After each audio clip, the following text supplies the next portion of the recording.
Hello, everybody. How are you guys? It's time for another Lyrics Explained, where I break down the lyrics of your favorite songs to give you the context you need to enjoy your music even more. And this time it's going to be a great one. It's the new album by Alicia Keys named Alicia. And the first song is track number 1, Truth Without Love. And it talks about the fact that love is often a series of deceitful moves by each person in the relationship. So, Sandra, anytime you're ready to give me my jazz albums back, I'm ready to take them back. I'm sorry you were offended when I said that you looked great, and you said, well, you didn't say fantastic, you said great. And I said, yeah, great. And you said, why not fantastic? I said, I mean fantastic. When I say you look great, that tone of voice means fantastic. And yet, here you were taking things literally, okay? And now our relationship is kaput. Kaput. It's done. It's over. All right, there's nothing left, and not a zilch, zero. Number 2 on the track list is Time Machine. And this is an interesting thing because she's talking about going back to the early 1900s.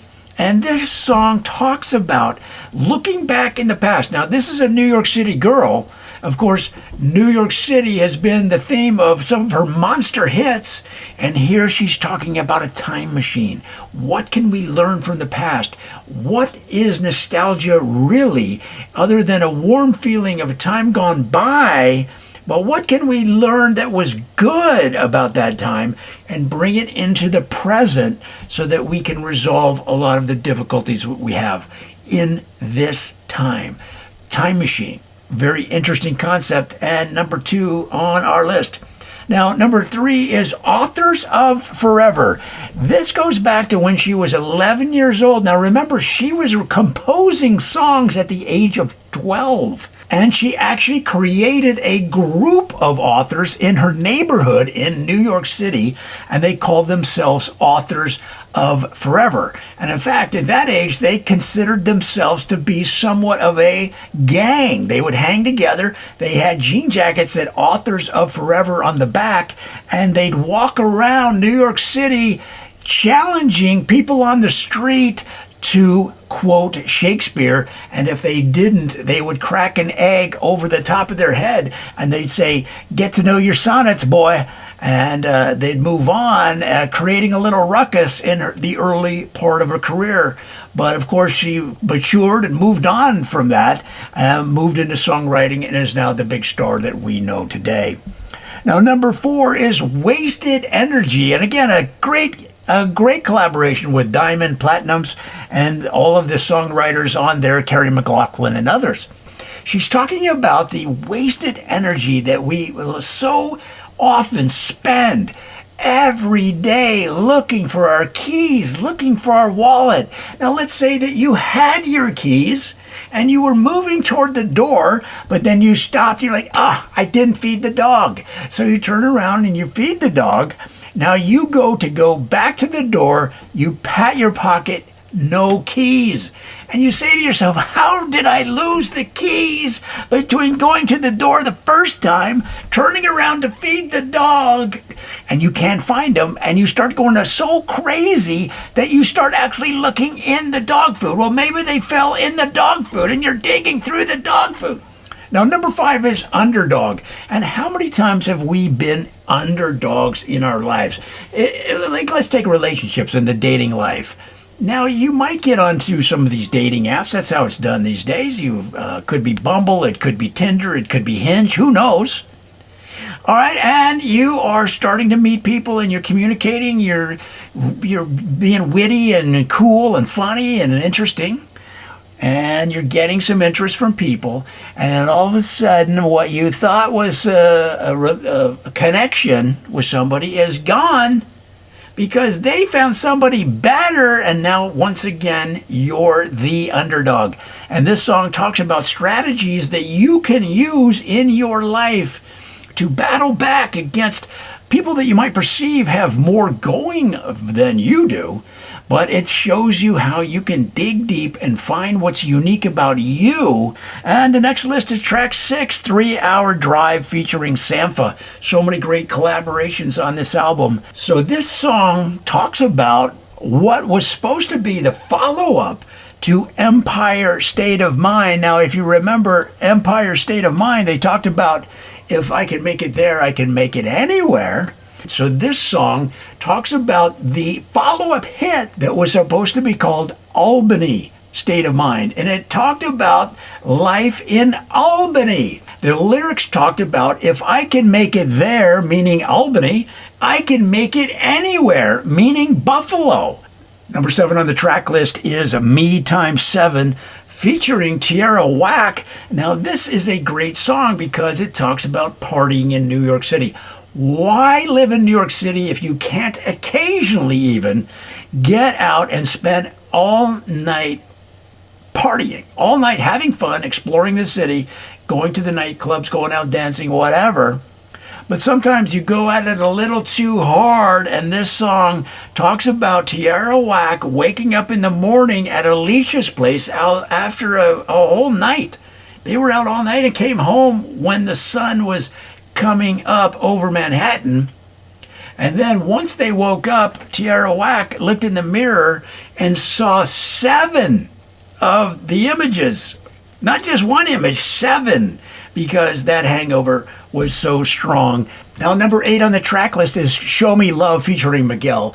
How many times have you been in a relationship where they do not profess their love? They say, oh, it's assumed because my behavior shows that we're in love. And she goes, no, that's not it. That's not it. You are clueless.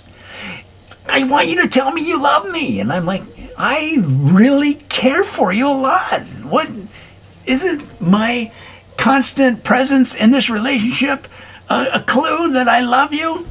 That love is in the mix? She goes, no, I don't want it to be in the mix. I want you to say it. And so I said, I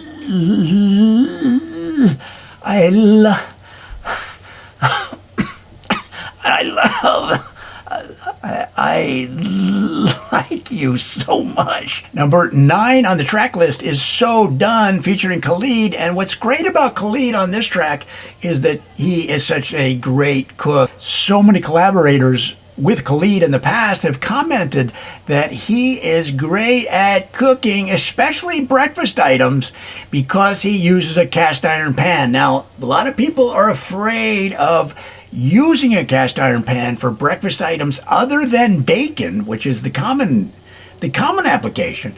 But if you want to be a champion breakfast cook like Khalid, you're gonna want to make scrambled eggs or an omelet in that cast iron pan. In fact, a lot of people will make these scrambled eggs in the grease of the bacon to get that bacon flavor cooked right through the eggs. Number 10 on the track list is Gramercy Park. Now, of course, they speak a unique style of English in Manhattan. A grandmother in many parts of the country can be referred to as Grammy or Grandma or Nana or Moo.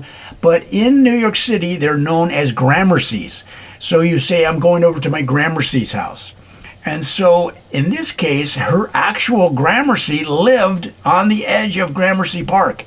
And so this is the story of Alicia Keys growing up, going over to her Gramercy's house, and enjoying the baked goods that her Gramercy was known throughout that street. And so this song talks about how she connects love of her family getting together and eating her Gramercy's baked goods.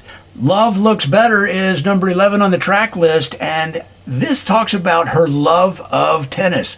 Now, when you're a star of the magnitude of Alicia Keys, you have that penthouse suite, you're at the top of some skyscraper in Manhattan, and she loved to go up one more level on top of the building where they had the private tennis courts.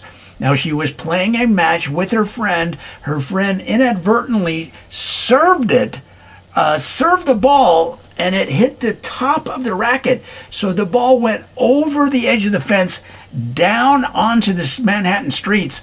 And there was one of those guys flipping a sign around. it caught the tennis ball. So as he's flipping, it hit the tennis ball as it was dropping, and the tennis ball flew through the air and hit a bicyclist in the side of the head, and he crashed into a fire hydrant, which then exploded on the streets of Manhattan. Number 12 on the track list is You Saved Me. Now, this is another great collaboration, this time with Snow Allegra. If you're not familiar with Snow Allegra, she's a female vocalist who is making waves in the industry, and she originally came from Sweden. Now, Sweden, of course, is known for hockey, and when she moved to the United States to further her music career under the tutelage of somebody you may have heard of before named Prince, okay, she's working with the top names in the business. She first settled in New York City and became a fan of the New York Rangers. So the song You Saved Me is a tribute to the best goalies in the history of the New York Rangers, and especially Eddie Giacomin. Eddie Giacomin, although he never won a Stanley Cup, he was the shutout king in Rangers history. The next song, number 13 on the track list, is Jill Scott featuring Jill Scott, who is known worldwide for her talent, but many people don't know that in the early days of her career, before she took off to the starry heights, she worked as a conductor on the New York City subway. This song talks about how she was able to build her career as a singer on the job as a New York City subway conductor. So rather than just announce the streets or the neighborhoods or, for example, Times Square stop, okay, she would sing it using the great acoustics of the subway tunnels to develop her ear, develop her voice, develop her talent, and now she's known worldwide. Number 14 on the track list of this great album, Alicia, by Alicia Keys, is Perfect Way to Die. It talks about being on the Staten Island ferry. And so many times in the young days of Alicia Keys, growing up from Manhattan, she would go to Staten Island because this is, in many ways, Staten Island is like a foreign country to Manhattan. So her agents, when she was very young, encouraged her to go to Staten Island because they speak almost a completely different dialect of the New York version of English. Staten Island is even more complex and hard to understand and foreign to somebody from the city. So it gave her a chance to open up her views, open up her vistas. So it gave her a chance to learn to communicate in her live performances with different types of audiences. Number 15 on the track list is another look back at her younger days when she was just starting out at the age of 8, 9, 10 as a musical prodigy. And part of it was that the people in her orbit, her parents, her grandparents, in this case known as her Gramercy, all of these elders tried not to let her get too big of a head. Even though they saw that she was a genius, they knew that if they let her know that it would ruin her chances of success because she wouldn't dig deep enough into her talent. They'd all gather around and watch young Alicia Keys perform, and they'd applaud, of course, politely, but not too enthusiastically because they didn't want her to get a big head. And they'd say, "Good job. Good job." Not like, "Oh, that was fantastic. I loved it." Even though inside, that's what they felt. Well, guys, that's the entire album. I went track by track, explaining the lyrics, giving you the context, the story behind the songs, so that you can enjoy your music even more. In this case, it was Alicia Keys and her monster new album, Alicia, which is sitting at the very tippy top. Hey, I hope you enjoyed that. We've got so much more on the channel. Come back and don't forget to comment, like, and subscribe, and I'll see you then.